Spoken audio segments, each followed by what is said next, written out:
If all lanes are needed, then it's a shutdown and nobody goes nowhere. That's a nice way to put it. Thank you. I appreciate that. I got you back. Come on now. Come on now. But it's true, I want to it's even been growth for me. I'm not even going to lie. There are times when I look at especially when it comes to interracial marriages. Do you know that it can come to a point when you get tired of beating, or no, let me say it better. Say you have a child and you're trying to get that child to learn something, piano, right? And you're fussing at them, yes, hit the key.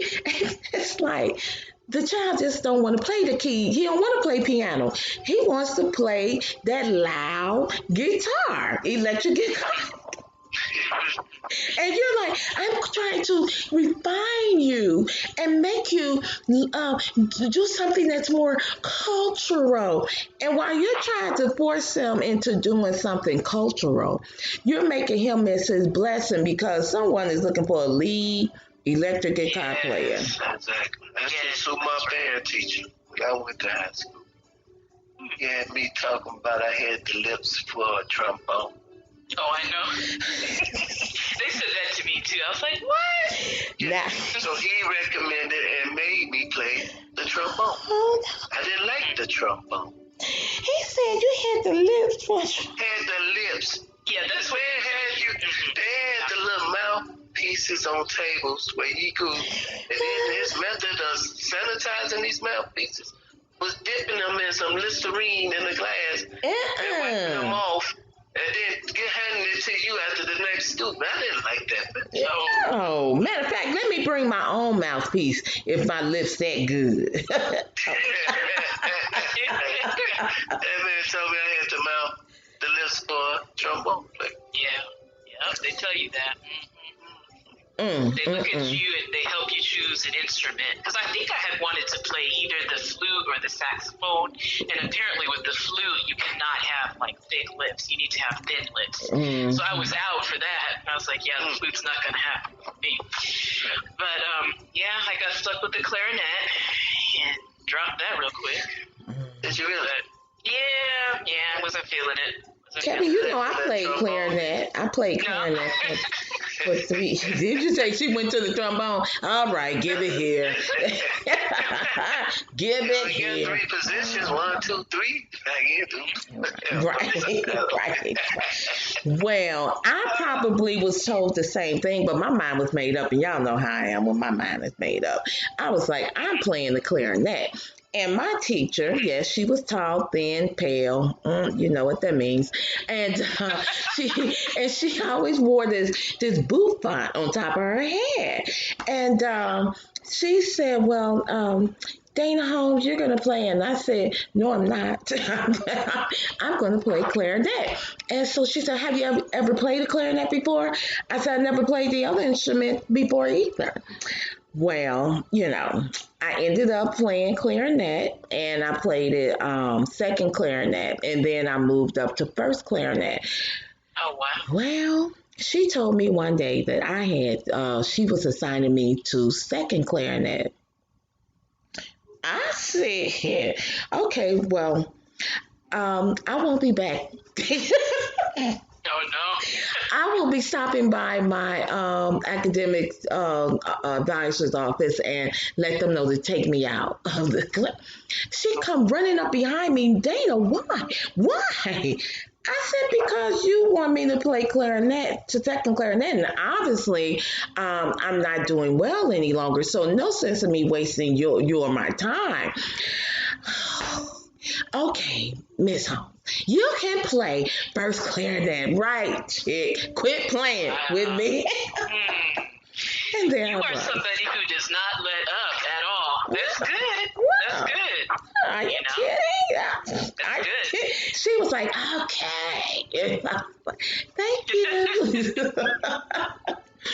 But yeah, but that's just, I mean, it's just, I'm just always, I mean, when I like something and I have a passion for it, let me do it, because But I tell you this, what I learned was, even then, well, if she thought that I was slacking on the first clarinet position, that made me go practice even more, so that I earned that position. You see what I'm saying? And that's the one thing that I do.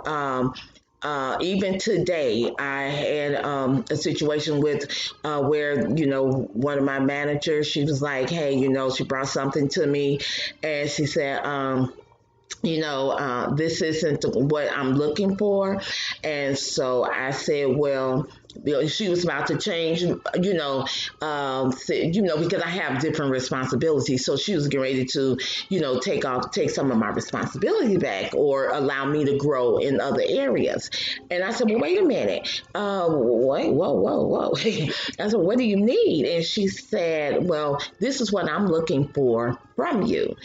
So we discussed it. I said, let me know what you need, when you need it, how you need it, what your expectations are. And I made sure that I performed to that. And I got and I remained in the position where I was, and I got additional responsibilities. So, I mean, one thing about it is, I'm going to earn it. I don't want you to give it to me. Let me know what I need to have to earn it. So, that's that. But anyway, so I again, I go to running off with the mouth. So, so just now, so what's going on, Kevin? As far as I know, you were mentioning about the marijuana. What's up with that? Can I buy stock yet? It's not legal federal yet, so across state isn't even allowed, especially like flying.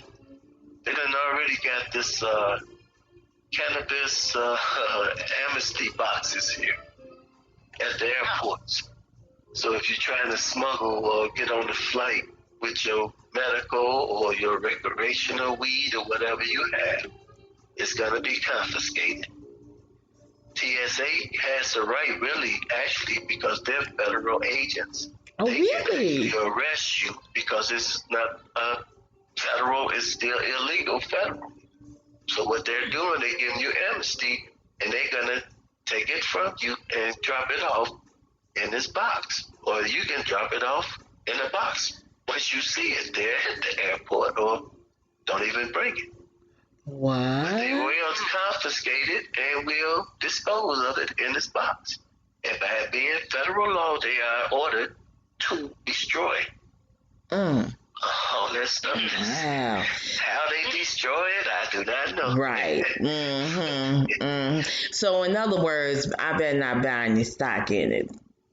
I mean, ban and purchasing stocks because it's done soared. I mean, the sales here has went crazy.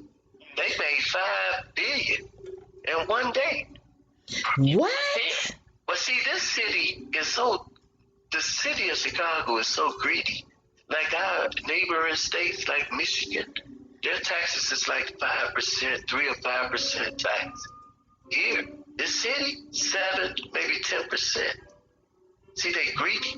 So they just making all the dispensaries charge more for their product. They done messed the whole game up. They don't know how to come in and make money. And this is a large city.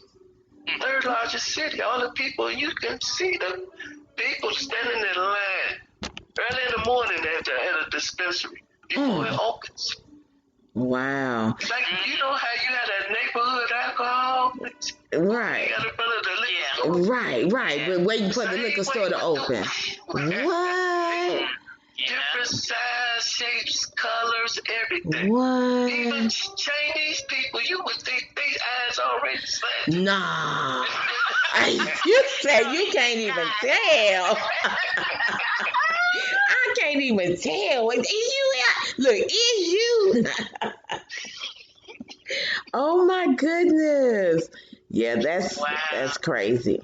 Man, people are gonna forget about those liquor stores. Can you imagine? Oh man, yeah, but see, they treat it like they got laws now. Like if you have a concealed to carry, you're not able to have a medical card with dealing with weed, or you're not able to have weed in your system. Really? Period. Because of this, due to this concealed to carry. But see, if you're gonna make weed legal, like alcohol is already legal. You have people who have concealed to carry cards who can still go in the liquor store, purchase them a bottle, go home, drink, come back out with their stuff still on their hip, and go back to the liquor store and purchase. There's no regulations about that. Just don't get caught drinking and carrying. Well, we can carry. Oh, so you can carry, but you better not been using it while you drunk. Oh, yeah. Well, that makes sense. That does, because your emotions and your mental state is totally different when you're influenced under alcohol or something. So, what I might let you get away with, sober, I probably cap you. They say a person on weed. What you say to me? They got commercials say, do not drive high. Right. Oh. If you get caught driving high, you're gonna that's a DUI. Oh, really? Oh. That's a rhyme right there. That's a rhyme. That's gonna be a rap tomorrow. But here's the thing. But I'm dropping my new single next week, y'all. Driving high, give me a DUI. But here's what's so crazy, because I remember back in my teenage years, oh my gosh, it was nothing but the grace of God that kept us, because we would get behind the wheels and it was like, what? And made it home safe and sound. Everybody called and did, home check. I'm in. But did you hit anybody on your way in? Really, Dana? Yeah. So you were out there like that, okay? Yeah, please. What? What you say? Okay. What that song say? Once upon a time I was a kid. I'm not a kid anymore, but sometimes I'm a kid. Come on. Yeah, but you grow and you learn. You grow and you learn. Even before just like for me, I realized, which is, the reason why I stopped influencing, dealing with anything, even in my early 20s, was because I didn't like the way I felt when I was supposed to be handling responsibility, and I'm under the influence of. So I was like, no, because you think about it, especially if you're at work, you're not able to perform well. You're not supposed to be at work. Right. Exactly. You're not. You're not. Be there at your job drunk. Exactly. But some people, I know I have coworkers who I can smell alcohol. Yes. Exactly. Exactly. And so, but it's a common sense thing, because like you might do something you don't realize, how the effect of it is happening to you.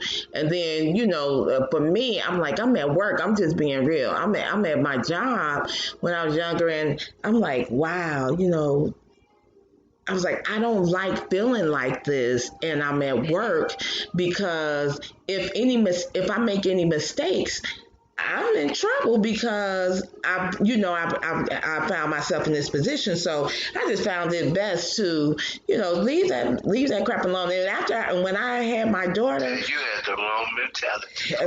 What, to leave it alone? Exactly. You right. You did the right choice, lady. Right. I left it alone. I was young. So I tell it. For you. I tell it. So trust me. If that was get high on weed, they want to mellow and chill out. Yeah, and I couldn't do that in my job. I couldn't do that. So that was one of the reasons. But even when I had my daughter, I got to the I couldn't do it. I was like, I would never want my daughter to smell. I stopped smoking cigarettes everything. I never wanted, while I was handling my baby, I didn't want her to be able to smell, anything on